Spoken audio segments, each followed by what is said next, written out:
Estamos aqui no Platô Entrevista, hoje com o senador Alessandro Vieira, do MDB de Sergipe. Senador, eu queria agradecer muito a disposição do senhor em vir aqui conversar um pouquinho com a gente, né? E aí eu já começaria falando sobre um projeto do senhor que agora tomou conta da pauta da Câmara, né? O presidente da Câmara, Hugo Motta, se sensibilizou aí com vídeos, com um vídeo especificamente que viralizou na rede social e que aponta aí a adultização de crianças. Mas antes disso, o senhor já tinha pensado num projeto para proteger crianças nas redes sociais. Como é que o senhor está vendo essa nova onda? Como é que o senhor está vendo aí o fato de pensar um projeto que o senhor já tinha apresentado para apresentar agora à sociedade por meio da Câmara? A política tem dessas coisas, né? Você tem janelas de oportunidade, né, para a tramitação de projetos. Esse projeto especificamente é de 2022 e ele é baseado na constatação prática de que você tem diariamente milhares de crianças brasileiras vitimizadas no ambiente digital.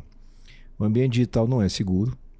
Ele tem toda uma série de ferramentas que favorecem o cometimento de crimes e aqueles que poderiam evitar esse cometimento de crime não se mobilizam, que são as empresas. Então, ele apresentou o projeto, ele tramitou com alguma facilidade no Senado, conseguimos uma aprovação praticamente por unanimidade, mas na Câmara dos Deputados estava tramitando lentamente na relatoria do deputado Jadiel, que apresentou um relatório bastante razoável, bastante consistente, e que agora pega essa onda, motivada lá pelo Felca, que é um youtuber muito conhecido, e fez um longo vídeo mostrando os vários casos de exploração de crianças e adolescentes.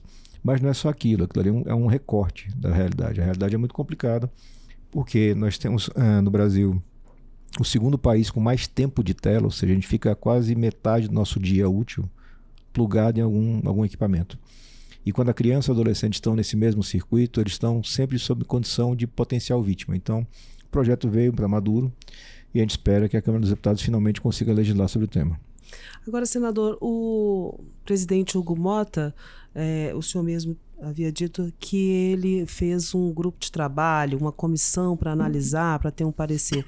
O senhor acha que isso aí já deveria estar em plenário? Existe uma urgência para que essa lei ela já comece a valer no Brasil? Porque a gente vê que existe, por exemplo, hoje crianças e adolescentes que são trabalhados ou são influenciadores, né? Sim. Inclusive a ministra dos Direitos Humanos, né? A Macaé, ela falou sobre essa questão do trabalho infantil nas redes sociais. Você acha que existe uma urgência, que o projeto já está pronto para ser votado? Sim, o projeto está maduro. Ele na semana passada estava na pauta como primeiro item para sua urgência ser apreciada pelo plenário da Câmara dos Deputados. Com essa movimentação toda, você teve o surgimento de mais uma dúzia ou duas dúzias de projetos com temas similares, tentando aproveitar o momento midiático, que é um desafio da política. Do mesmo jeito que um volume de notícias nos dá uma oportunidade, também cria uma dificuldade, porque muita gente querendo aparecer, muitas vezes sem nenhum conhecimento, nenhuma militância no tema.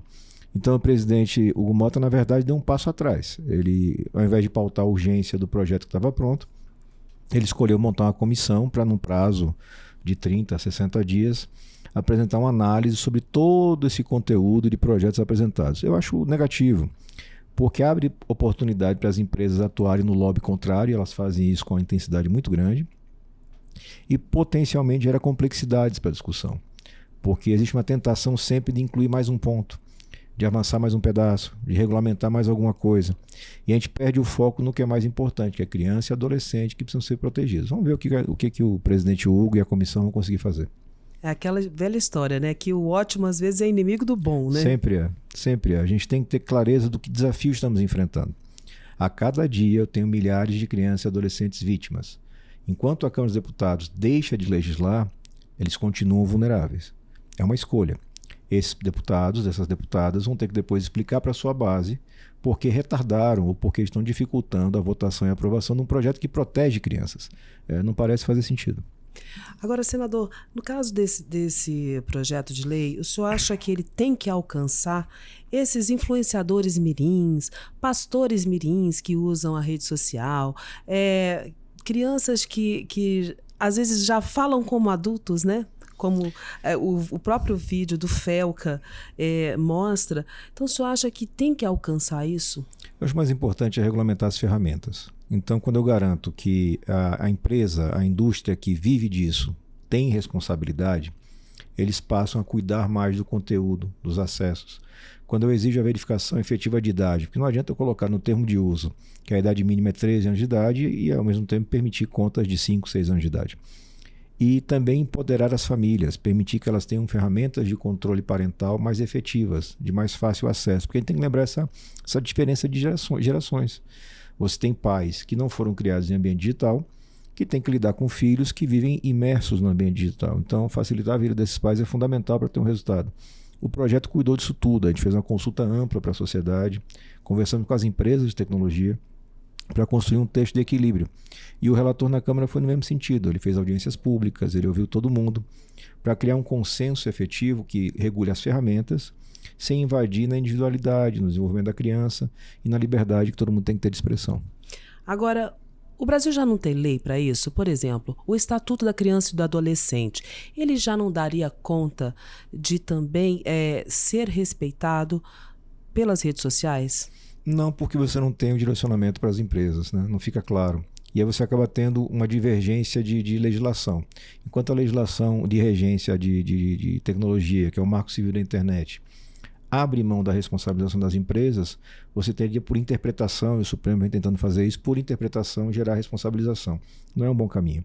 O bom caminho é o Congresso exercer seu papel, discutir com a sociedade, com os especialistas, com as empresas e apresentar regras. E essa regra tem que ser transparente e válida para todos. Ou seja, uma regra que proteja a criança, que preserve o modelo de negócio das empresas, mas que dê fundamentos para que a justiça trabalhe depois. Porque não fazer nada é a pior coisa que o Congresso pode fazer. A inércia é a pior coisa. A sociedade segue se modernizando, mais vítimas vão sofrendo e a gente fica parado de braços cruzados. Por parte das empresas, como é que o senhor enxerga hoje a atuação das empresas? O senhor acha que elas vêm colaborando? O senhor acha que há abertura para que elas também possam facilitar o trabalho de investigação, o trabalho da polícia, o trabalho do Ministério Público? Como é que o senhor tem visto? Já há uma sensibilização? O senhor chegou a conversar com as Big Techs? Conversamos com todas elas. Não existe uma sensibilidade natural das empresas. As empresas são focadas em lucro. Então elas têm as ferramentas, elas têm as informações e elas não botam em prática a derrubada de conteúdo, a restrição de circulação de conteúdo, porque elas lucram com isso. E esse é o grande foco delas. Então esperar que as empresas sozinhas, por iniciativa própria, tomem alguma conduta em defesa da sociedade é um erro. É uma noção romântica que o Marco Civil tinha lá na década passada e que a gente tem que agora convergir porque a informação nos mostra, os dados nos mostram. Essas empresas, quando são cobradas, quando são notificadas, aí sim elas tomam medidas. Se não tiverem sob ameaça de uma sanção, especialmente de multas, elas cruzam os braços e deixam o conteúdo rodando, porque é conteúdo que agrega muito. O que eles querem é você preso na tela. O que agrega na tela é violência, discurso de ódio, discriminação. Isso tudo gera engajamento. E é o que eles querem, infelizmente, lucrando à custa de sacrifício de pessoas. Agora, senador, o senhor está pleiteando aí ser o relator da CPI do crime organizado. É um desafio e tanto, né? A gente tem hoje, por exemplo, pontos turísticos brasileiros, né, nas mãos do crime organizado. Praias no Nordeste, não só no Nordeste, mas em todo o país que está na mão do crime organizado. A gente tem uma organização de crime que muitas vezes extrapola o nacional, né? O âmbito nacional, né? Com conexões internacionais. O que o senhor acha? Qual é o principal foco? O que o senhor acha que essa comissão que vai ser instalada, o que o senhor acha que ela precisa focar? Novamente buscar um trabalho que seja técnico e transparente, que a gente traga dados específicos e consiga nivelar a informação. Hoje eu tenho um Congresso que legisla mal, porque legisla desinformado. Não tem noção do alcance que o crime organizado tem no Brasil. O Brasil está muito perto do limite daquilo que se chama tecnicamente de mexicanização. É um processo de tomada do Estado pelo crime. E é um processo de não retorno, porque uma vez enraizado, o crime gera muita dificuldade para ser movido. Você tem hoje fatias do território brasileiro que são comandadas pelo crime, dentro de cidades e também nas nossas divisas. Nós temos ramos de atividades muito específicos que estão sendo sequestrados pelo crime organizado, desde provedores de internet a postos de gasolina. A estimativa hoje das empresas do setor é que 1/5 das empresas já sejam dominadas pelo PCC. Então a gente tem que enfrentar isso com uma dose necessária de realismo para que a gente possa fornecer para o Estado finalmente um Plano Nacional de Segurança Pública que tenha base técnica e que ao mesmo tempo garanta financiamento adequado, porque a gente não vai fazer esse combate só com teoria. A gente vai ter que fazer um enfrentamento de retomada de território em alguns lugares, de retomada de ramos de atividade e de dura punição para os criminosos, especialmente naquilo que, de certa forma, conecta todos os crimes, que é a lavagem de dinheiro. É na lavagem que você vai encontrar todos os crimes. E a gente tem que observar, e certamente uma CPI bem feita vai mostrar isso para o povo brasileiro, o quanto o crime organizado vem se aproximando e se infiltrando do poder público, inclusive através de eleições.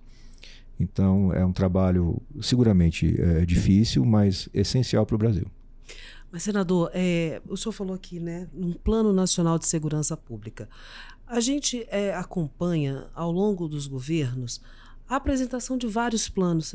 Teve o PRONASSE, agora tem, por exemplo, a PEC da Segurança Pública, que já está lá no Congresso. Então, eu gostaria de saber do senhor o seguinte, é mais um plano? O que precisa? Não era melhor pegar o que já tem e tentar direcionar para uma ação mais efetiva? O que uma comissão parlamentar de inquérito consegue fazer é mostrar com destaque aquilo que funciona e aquilo que não funciona. E nós temos exemplos dentro e fora do Brasil. Nós temos estados como o estado de Sergipe, que já foi o terceiro mais violento do Brasil e que hoje é o mais seguro do Nordeste. Qual foi a receita de bolo? Por que Santa Catarina sempre tem números bons na segurança pública? O Espírito Santo conseguiu sair de uma situação de muita violência para um controle bem razoável. O que acontece que funciona e o que foi feito pelos governos? Para que a gente possa transformar isso em políticas nacionais.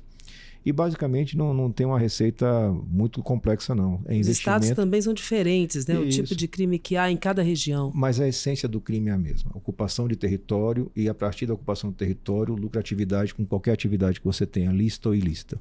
A base é a mesma e o encerramento, que é a lavagem de dinheiro, é a mesma. Então, ferramentas que são utilizadas, salvo situações muito peculiares, a situação do Rio de Janeiro, por exemplo, e do norte do país, onde a geografia tem um ponto preponderante para ser avaliado. A configuração geográfica das cidades e da região deve ser levada em consideração para esses exemplos específicos. Mas para o resto do Brasil, não.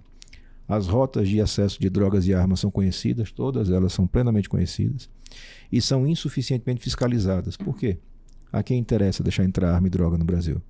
Então existem ferramentas para resolver o problema. Eu acredito que a CPI pode mostrar isso com muita intensidade e garantir apoio popular suficiente para quem tem um endurecimento onde é necessário. Partindo do orçamento adequado, participação das Forças Armadas nas nossas divisas. As Forças Armadas são extremamente mal distribuídas no Brasil. Eu não posso ter um efetivo concentrado em grandes cidades quando eu preciso deles na divisa. Não existe uma integração de informação adequada entre as polícias estaduais e você vai criando de tempos em tempos soluções que são apenas de mídia. A atual PEC da segurança é muito mais uma resposta midiática do que uma solução concreta. Ela praticamente não muda nada. Ela apenas pega fundos que já existem e coloca na Constituição. E o efeito disso é perto do zero. Então, na verdade, imagino que dar voz aos profissionais que atuam na segurança pública, em todos os segmentos, trazer os exemplos que funcionam, vai permitir que a gente coloque o dedo na ferida e efetivamente busque soluções. Agora, senador, um ponto nevrálgico dessa história são as polícias. Sim. Né? A gente tem polícias que são violentas, polícias que são ineficazes, a gente tem polícias que atuam também, que mostram força em comunidades, entrando em comunidades e com extrema violência. Né? A gente tem polícias que muitas vezes ela tem o crime. Sim. Dentro dela, né? Então, assim, é um ponto muito difícil de ser resolvido sem a atuação política de quem manda na polícia. Sim. Né? Nesse caso, por exemplo, o senhor acha que a CPI ela vai dar conta de mostrar esse problema, de apontar soluções? O que o senhor tem pensado de solução para isso? De solução não, né? De discussão, né? A primeira coisa é o diagnóstico, né? Você mostrar com clareza. Corrupção policial é um problema. Violência policial é um problema. Você só tem o enraizamento do crime organizado quando o Estado permite. Ele permite como? Se fazendo ausente. Você não tem política de segurança, de assistência, de habitação, de infraestrutura, e você muitas vezes tem a polícia naquela ponta corrompida. Então, tratar disso tudo exige coragem e muita informação. Um caminho possível que tem que ser avaliado é trazer para a segurança pública um modelo que foi implantado com razoável sucesso no judiciário, que é dos conselhos nacionais, para que você tenha a fiscalização e algum controle fora da estrutura. Porque é muito mais difícil dentro da própria estrutura você cortar na carne. Para quem tem uma vivência um pouco mais longa e vê como o judiciário foi se moldando na primeira instância, depois de CNJ, com resultados positivos. Controle de prazos, transparência maior de decisões. É o que a gente tem que buscar para a segurança pública também, com o cuidado sempre de ouvir os profissionais, de trazer as realidades, para que a gente possa fazer essa separação do que funciona e do que não funciona e valorizar os bons profissionais. Agora, o senhor sabe que essa disputa entre o que é federal e o que é do Estado, que se colocou muito presente na discussão da própria PEC da segurança, os governadores, Ronaldo Caiado, alguns governadores já se manifestaram, né, na frente do presidente da República sobre essa autonomia dos estados. O senhor sabe que isso vai estar presente também nessa discussão, né? Sim. Como é que o senhor vê isso? O senhor... Eu gostaria de saber a opinião do senhor sobre essa briga. É um falso dilema, né? Na verdade, a legislação hoje já atribui à Polícia Federal tudo aquilo que extrapola os limites do Estado. Então, o governador Caiado, que é uma pessoa que eu gosto muito pessoalmente, usou aquilo como uma plataforma política, né? Apenas para projetar o nome dele, para criar uma espécie de divisão e valorizar a sua proposta, que é muito baseada na segurança dura.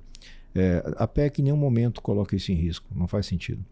A atuação da Polícia Federal contra crime organizado, que ultrapasse o limite de um Estado, já está presente, já é assim, sempre funcionou. A cooperação entre a federal e a civil funciona muito bem em vários estados, assim como a cooperação internacional. Então é muita coisa de trazer o técnico para a mesa para que ele seja ouvido. Repetindo um pouco do que a gente conseguiu fazer na CPI da Covid, quando a gente trazia os especialistas para serem ouvidos. A gente aumentou o nível de informação do Brasil. É a mesma coisa, eu preciso que o policial seja ouvido, o juiz, o promotor, o procurador, para que eles tenham ali um espaço para mostrar, olha, a realidade é essa, ela é grave, mas ela tem soluções. E as soluções estão em tais e tais caminhos. Então nós temos grandes especialistas em combate ao crime organizado no Brasil, com resultados concretos, não é um pessoal teórico, é gente que está lá na linha de frente, que coloca a sua vida em risco o tempo inteiro. Essas pessoas têm que ser ouvidas, inclusive para definição de orçamento, para que a gente possa aí sim moldar quais são os nossos problemas, como a gente pode enfrentar esses problemas de forma efetiva. O Brasil não pode ficar condenado eternamente a conviver com crime. Você não acaba com crime, mas você coloca no limite civilizado. E a gente tem todas as condições de fazer isso. Quer dizer, a CPI ela é um instrumento político, Sim. mas que o senhor acha que ela precisa ouvir, nesse caso, o argumento técnico, né? Sim, É fundamentalmente. uma despolitização desse debate? Sim, a gente tem que tirar dessa polarização burra. Eu não resolvo nem com passeata com gente de branco e pomba na paz, nem resolvo isso com bandido bom, bandido morto. Porque as duas coisas a gente já testou e não funcionaram. Então, na verdade, eu preciso entender com o técnico o que eu tenho que ter aqui para combater isso. A resposta provavelmente vai na linha do combater muito fortemente a lavagem de dinheiro, combater muito fortemente as linhas de abastecimento que esses criminosos utilizam e que são notórias. Elas não são sigilosas, são notórias. Então, com cooperação internacional, com a atuação do Ministério da Defesa, das Forças Armadas, a gente tem condições de fazer um grande enfrentamento e aumentar o custo para o crime. Porque o crime avança num custo-benefício. Se eu não tenho repressão qualificada, ele avança. Se as penas são baixas, ele avança. O que a gente está vendo hoje é a migração do crime patrimonial urbano físico para o digital. Porque o digital tem muito menos pena, a quantidade de presos é muito pequena, de mortos em confronto, então, é nula, e você tem uma lucratividade imensa. As facções hoje estão dominando o mercado também do crime digital, que já foi aquela coisa de estelionato, de garoto mexendo com golpes online, agora não. Agora é crime organizado dentro e fora do Brasil. Então, entender isso, fazer com que os parlamentares entendam essa dinâmica, que não é natural para eles, poucos têm formação na área, e alguns dos poucos com formação da área optam pela populismo, bobagens midiáticas que nunca aplicaram na vida real. Então a gente tem que superar essas barreiras e colocar na mesa soluções para o Brasil. Eu repito, o Brasil não pode ficar refém do crime o tempo inteiro. Agora, senador, o senhor falou mais de uma vez sobre a questão da polarização. Sim. E a gente tem polarização hoje no Congresso em relação às medidas do Trump, A gente tem uma polarização política hoje ainda entre o bolsonarismo e o lulismo, que Sim. pode também pautar um pouco, né? Pode ser a grande aposta desses dois polos aí na eleição. A gente tem uma polarização que também está sendo construída, né? no âmbito internacional, que a gente vai ter ali os Estados Unidos e a Europa e provavelmente o Sul global. Quer dizer, o presidente Lula tem investido em trazer esses atores, né, para uma resposta conjunta aí ao Donald Trump. Então, como é que o senhor enxerga esse ambiente de polarização? O senhor já colocou aí que a polarização geralmente é burra, né? Sim. Mas ela também existe e ela também é estimulada nesse momento. O senhor acha, em relação, por exemplo, a essa questão do tarifaço, do que aconteceu na Câmara e no Senado na semana passada, né? De pessoas tomarem a mesa diretora, né? Eu quero saber como é que o senhor enxergou isso tudo e a atuação também dos dois presidentes. A polarização vem servindo no Brasil há muito tempo como uma bela cortina de fumaça para incompetência e preguiça. A polarização me garante buscar votos sem ter que trabalhar. Basta ser contra alguém, agredir alguém, ofender alguém. Não resolvo o problema, não capto recurso, não faço legislação, mas cria uma bela narrativa de rede social brigando com alguém. É uma desculpa para ser preguiçoso. Então, os presidentes enfrentaram, Hugo Mota e Davi Alcolumbre enfrentaram cada um ao seu jeito dificuldades no plenário. No Senado, a dificuldade foi mínima, porque você tem aquele retrato ridículo de senadores com correntes. É uma coisa ridícula, né? E de nenhum efeito concreto. Não teve nenhuma pauta relevante que não foi votada, não teve nenhuma reunião importante que não foi feita, nada. Só papo furado para a rede social. E já na Câmara dos Deputados, não. Uma situação quase de confronto físico para que o presidente da casa pudesse retomar. E eu acho que deve sim ser já a punição de alguns parlamentares que ultrapassaram qualquer limite de civilidade ali. O ponto final disso tudo me parece ser mostrar para o eleitor que não tem concretamente nenhum resultado no que eles estão fazendo. Eles defendem pautas e soluções que não são sequer viáveis tecnicamente, apenas para mobilizar o eleitorado. Então, acho que a informação... Você está falando da anistia e do foro privilegiado? O foro privilegiado, como se defende ali, é uma coisa meio patética, né? É uma coisa do tipo, eu quero um biombo para cometer crime e ninguém pode me processar. Não é mudança de foro apenas. Mas o senhor já foi a favor do foro privilegiado? O fim do foro me parece uma boa solução. Mas não é isso que é pleiteado. O nome artístico é fim do foro. Mas o conteúdo do texto é pior do que o foro.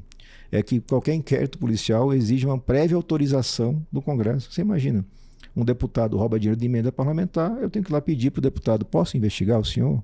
O senhor permite? Ou quer um tempinho para destruir as provas? Então, assim, tem um ridículo nisso que o eleitor, entendendo o que está acontecendo, ele vai largar essa turma. Ele vai largar. Você perguntou sobre o tarifaço. Ninguém em sã consciência pode achar razoável perder emprego brasileiro, quebrar a empresa brasileira porque alguém quer ser eximido de responsabilidade judicial. Não tem como você defender isso para o seu eleitor. Não tem eleitor suficiente no Brasil com esse nível de desinformação que diga, olha, vamos aniquilar um segmento da economia, vamos reduzir o PIB do Brasil, vamos quebrar as empresas. Só no estado de São Paulo desempregar alguma coisa em torno de 100 a 200 mil pessoas porque eu quero resolver o processo criminal do fulano. Não tem como. Agora, quando você transforma nisso numa disputa entre Lula e Bolsonaro, aí você tem público. Então, acho que é um desafio grande para os presidentes das casas sair dessa armadilha e falar com as pessoas de um jeito que incomoda, mas que é verdadeiro. Olha, na verdade, o que eu tenho aqui não é preservar requisitos institucionais, não é independência de mandato, é tentativa de impunidade à custa da vida dos outros. E acho que isso não tem aderência popular. Agora, é um desafio. Acho que, especialmente o presidente Hugo Mota, que é muito jovem, nunca ocupou um papel de destaque na vida. Ele tem um desafio grande de, naquela selva, conseguir se impor. Como ele vai fazer, eu não sei. Né? Já o Davi Alcolumbre é outra experiência de vida e de roteiro, já foi presidente da casa. Então ele deixou 2 dias de circo e depois encerrou o circo e ninguém criou problema. E os envolvidos no teatro, inclusive, pedindo desculpas para a casa, dizendo que a intenção era preservar a democracia brasileira ou coisa parecida. Então, acho que eles vão ter muito desafio, especialmente o deputado Hugo Mota, mas eles precisam enfrentar, porque se dispuseram a ser presidentes das casas. Agora, eu gostaria que o senhor falasse também da questão da anistia, porque no semestre passado, o presidente Davi Alcolumbre pediu que o senhor fizesse, né, uma proposta de redução das penas das pessoas que estavam ali no 8 de janeiro. E aí o senhor fez uma proposta, né, que coloca acho que baixa de 8, né, de 2 a 8, Sim. Mas também coloca algumas condicionantes, que é a questão de ser financiado por algum ente, né, e outras condicionantes ali.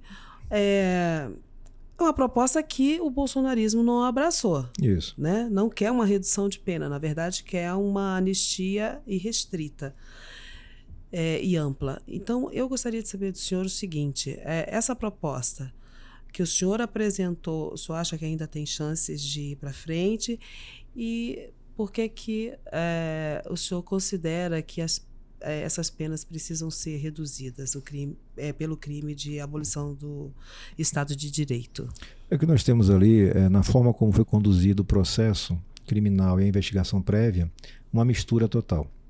Então, eu tenho pessoas que tiveram uma atuação mínima, estavam apenas presentes no local onde aconteceram os crimes, sendo apenadas com 17, 18, 20 anos de cadeia. Isso vai gerando uma falta de legitimidade popular, que as pessoas não conseguem se convencer. Diz, olha, essa senhora que está aqui, ela postava coisas na rede social sobre intervenção militar, ela estava presente no local, mas eu não consigo provar que ela financiou, que ela planejou, que ela organizou, que ela tinha capacidade para cometer o crime. Não individualizo a conduta dela, mas aplico a pena mesmo assim. Então, o projeto que eu elaborei e apresentei, ele está lá disponível até hoje, ele vai nessa linha. Aqueles que planejaram um golpe de Estado, que coordenaram um golpe de Estado, que financiaram um golpe de Estado e tinham condições para fazê-lo, têm que ser duramente punidos. Mesmo assim, a conduta deles tem que ser individualizada corretamente, até para que possam se defender. E algumas coisas que o ministro Alexandre adotou como regra, que foi acompanhado pela maioria dos outros ministros da primeira turma, como você ter, pelo mesmo fato, a atribuição de 2 crimes, abolição violenta e golpe de Estado, quando o entendimento razoável. Eu tenho outros ministros falando sobre isso. Eu tenho o ministro Barroso, eu tenho o ministro Mendonça falando sobre a impossibilidade de você ter os 2 crimes atribuídos à mesma conduta. A lei corrigia isso. Os Bolsonaro não quiseram isso, porque na verdade os Bolsonaro só se preocupam com eles. Em 2019, eu apresentei 2 iniciativas. 2019. A primeira delas foi a CPI da toga, para apurar excessos de ministros do Supremo. E a segunda foi o pedido de impeachment do ministro Alexandre de Moraes, pelo início do inquérito das fake news. Sim. Abril de 2019. Quem era contra na época? Jair Bolsonaro e seus filhos. Por quê? Porque eles tinham que resolver o problema da rachadinha do Flávio. Eles tinham interesse em fazer um acordo com o judiciário. E fizeram. Então são esses mesmos caras que agora não estão preocupados com a velhinha que está presa, com a mulher do batom. Novamente, eles querem sair impunes. E estão colocando dessa vez o Brasil na condição de refém. Isso incomoda o apaixonado pelo Bolsonaro? Incomoda. Isso quer dizer que eu concordo com o ministro Alexandre? Não, eu não concordo com o ministro Alexandre. Acho que ele abusa do poder o tempo inteiro. Você acha que é o caso de colocar o impeachment dele em votação hoje? Se eu era hoje? favorável, eu acho que agora você não tem tempo para isso. Porque agora isso significa, na verdade, uma ameaça ao judiciário contra um julgamento. Mas em algum momento, eu tenho certeza absoluta, o ministro Alexandre vai ser responsabilizado. Como já aconteceu no passado contra os juízes. Não vai ser a primeira vez, não. Nem vai ser a última, porque são pessoas. Pessoas erram. Pessoas cometem crimes. Não é porque vestir uma toga de ministro que você se torna isento de qualquer tipo de falha. Em que momento o senhor acha que ele exagerou? Quando ele faz toda uma instrução processual baseada na condição dupla de vítima e de investigador. O sistema brasileiro não atribui isso ao juiz. A denúncia, a condução da investigação está com a polícia e com o Ministério Público. Isso não acontece com o ministro Alexandre. O ministro Alexandre faz todas as funções. Todas, literalmente. Ele chega a interferir na parte pericial. E isso vai gerando um consenso de que tem abuso, tem excesso, tem erro. E quando você perde a legitimidade, e aí quem estuda o direito e o próprio sistema de justiça, Rui Barbosa já fazia esse alerta lá atrás, Rui Barbosa é o patrono do Senado, de que essa justiça que não é percebida como justa, ela é ineficiente, ela não vale nada. E hoje a sociedade brasileira não percebe o julgamento do ministro Alexandre como um julgamento justo. Uma parte significativa dos brasileiros entende, teve tentativa de golpe, teve crime, essas pessoas devem ser punidas, mas isto que está acontecendo aí não é justo, não é razoável. A gente teve uma oportunidade de tratar disso lá atrás, não conseguimos tratar, muito porque não interessava a determinados criminosos.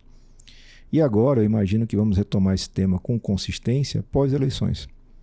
Acho que até lá a gente não vai ter condição nenhuma de tratar nisso, porque hoje o Brasil retroceder nisso seria se ajoelhar para os americanos diante de uma ameaça ostensiva, direta, do presidente de outro país com relação à justiça brasileira. Não tem como aceitar isso. Seria usar casuisticamente o impeachment do ministro para beneficiar a família Bolsonaro? Hoje seria. Hoje seria. Sem dúvida. Hoje o senhor votaria contra? Hoje, se pautado esse projeto, esse processo de impeachment e bem instruído, eu votaria favoravelmente a ele. Porque eu não tenho como separar as duas coisas. Eu não posso, por conveniência política, dizer esse crime que eu estou vendo com os meus olhos não existiu. Então, veja, se você tem o projeto pautado, se ele é instruído devidamente, e se você constata na prática aquilo que a gente vê aqui, teoricamente, que houve abusos, excessos, cabe impedimento, não tenho dúvida. Aí o senhor teria que votar sim, favor. Mas o senhor acha que não deveria ser pautado para não servir à impunidade de outros grupos? Interferência no meio de um processo. Entendi. Um processo que ainda vai ser submetido a recursos, que vai estar no alcance de um colegiado. Então existem etapas para ser vencidas. Essa interferência com relação ao ministro Alexandre, talvez há um ano atrás fizesse sentido.